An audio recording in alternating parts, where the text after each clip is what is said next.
Bienvenue. Et si, aujourd'hui, on transformait les pages d'un manuel de français en un véritable guide de survie pour l'aventure? C'est parti, on apprend ensemble à naviguer dans une gare francophone. Fini la théorie, on passe à la pratique. Alors voilà, c'est la question de base de n'importe quel voyage, pas vrai? C'est le point de départ de tout. On va donc décortiquer ensemble chaque étape, du vocabulaire essentiel jusqu'à la petite conversation guichet, pour que ce voyage se passe comme sur des roulettes. Bon, par où on commence? Avant même de mettre un pied dans la gare, il faut être bien équipé. Et l'équipement numéro 1, ce sont les mots. C'est vraiment la toute première étape de notre préparation. Regardez ça, c'est notre boîte à outils, la base de tout. L'astuce, ce n'est pas de tout apprendre par cœur d'un coup, non, c'est de repérer les mots qui reviennent tout le temps. Billet, gare, train. Rien qu'en maîtrisant cela, on a déjà fait une bonne partie du chemin. Donc voilà, le plus important, c'est de bien avoir ces quelques noms en tête. Un billet, une gare, un train. Imaginez que ce sont un peu les personnages principaux de notre histoire. Sans eux, impossible de demander quoi que ce soit. Ils sont vraiment au cœur de l'action. Ok, maintenant qu'on a nos personnages, il faut qu'ils fassent quelque chose, non? C'est là que ces verbes entrent en jeu. Partir, arriver, réserver. Ce sont ces actions qui vont transformer un simple projet en un vrai voyage. Parfait. Le vocabulaire de base est en poche. Maintenant, on se met en situation. Imaginons la scène, on est dans le hall de la gare, il y a des panneaux partout, plein d'options. C'est le moment de prendre des décisions. Ah, ça, c'est le grand classique. Plusieurs quais, plusieurs bus, plusieurs directions. Comment on sait pour être précis? Pour dire qu'on s'intéresse à cette option-là et pas une autre. Eh bien, il existe un outil linguistique super simple pour ça. Et le voilà, ce fameux super pouvoir. Ce, cette, c'est. Ces petits mots, c'est comme si on pointait du doigt, mais avec la parole. Je voudrais un billet pour ce train. À quelle heure part cette voiture? C'est simple, c'est direct et ça évite toute confusion possible. Du coup, une fois qu'on sait désigner les choses avec précision, on peut passer à l'action.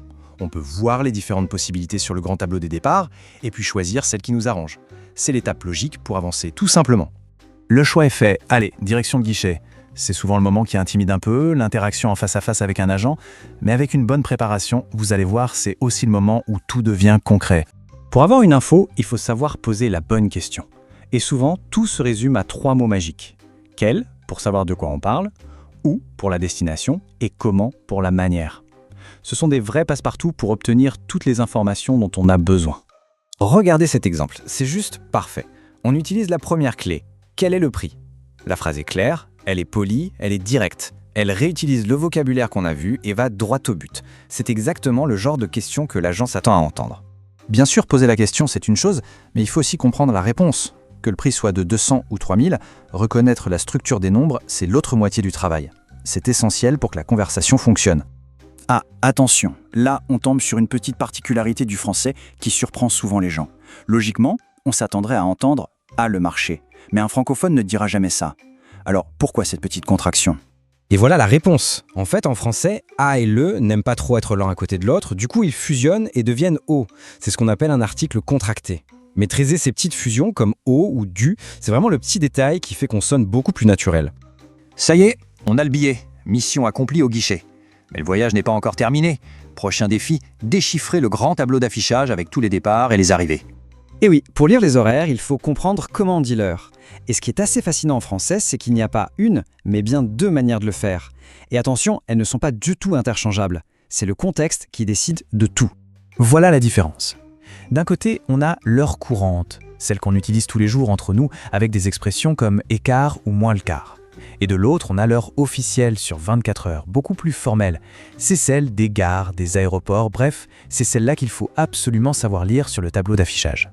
Voici une comparaison très claire. Dans la rue, on va dire « il est 9h moins le quart ». Mais sur le billet de train, il sera écrit 08:45. Et ça se lit 8h45. C'est une distinction qui est vraiment cruciale si on ne veut pas rater son train. Allez, c'est le moment d'assembler toutes les pièces du puzzle. On a le vocabulaire, on a les petites règles de grammaire, on sait lire l'heure. Mettons tout ça en scène dans une conversation au guichet, une vraie.